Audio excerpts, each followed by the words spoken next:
Same thing above here. They should cancel each other out, and you'll be left with cosecant A plus cotangent A as the middle hand side, and your middle hand side is proved.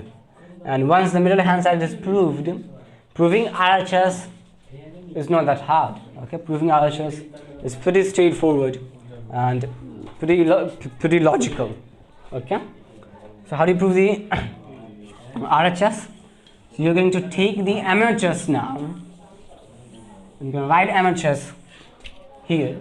So the MHS is, so we are able to prove the MHS, which is cosecant A plus cotangent A, and we have to turn this into RHS. So how do you transform this into the RHS that we have? It's simple. We have to change cosecant and cotangent into sine and cosines. So how do you change into sines and cosines? Use the identity.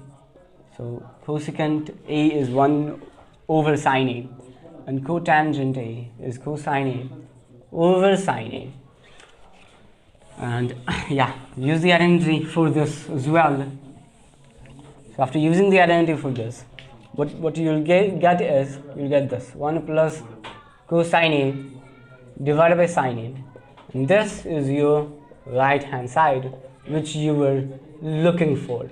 Okay, and we are able to prove the RHS. We were able to prove the right hand side, and we have proved that LHS is equal to the middle hand side, and the middle hand side is equal to the right hand side respectively. Okay, so hope you like this one as well. So let's move on to the next problem. Okay, so this is our last problem. So let's have a look at our last problem.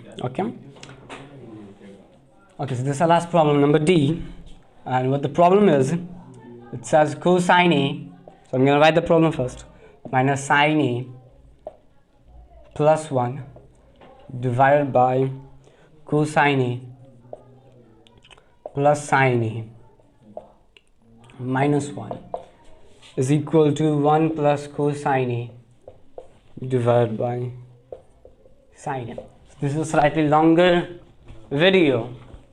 It's going to be a slightly longer video, and what the problem requires you to do is that these are in cosines and sine, and also the right hand side is also in cosine and sine. Does that make sense?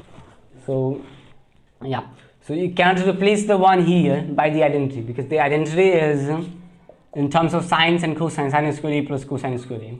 So you might, when you have a look at this, you might say that you ought to replace one here by this, but once you replace this by sine square A and cosine square A, there is no way ahead. Okay, there is no way ahead.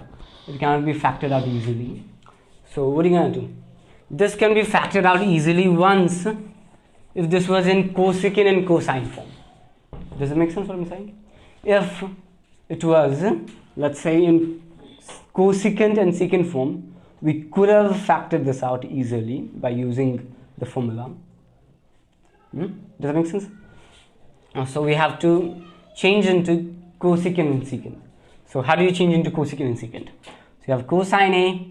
So how can I change cosine into secant? To change cosine, okay. So by the way, this cannot be changed into secant. Off you come. Okay. So how do you change into, okay, so we can change into cotangent. Does that make sense? We can change it to cotangent. So cosine A, this should get divided by sine A, this thing on the numerator. This should get divided by sine A, and the rest of the thing that is left here, we have to divide them by sine A as well. And on the numerator, the same thing we have to divide by, because whatever that you have divided on the numerator, we have to divide by the same thing on the denominator as well. Does it make sense till here? Okay, so you have to divide cosine A plus sine A minus 1 by sine A, and what do you get next? So once you divide by sine A on both sides, they will change, and what they will change into is cosine A divided by sine A will become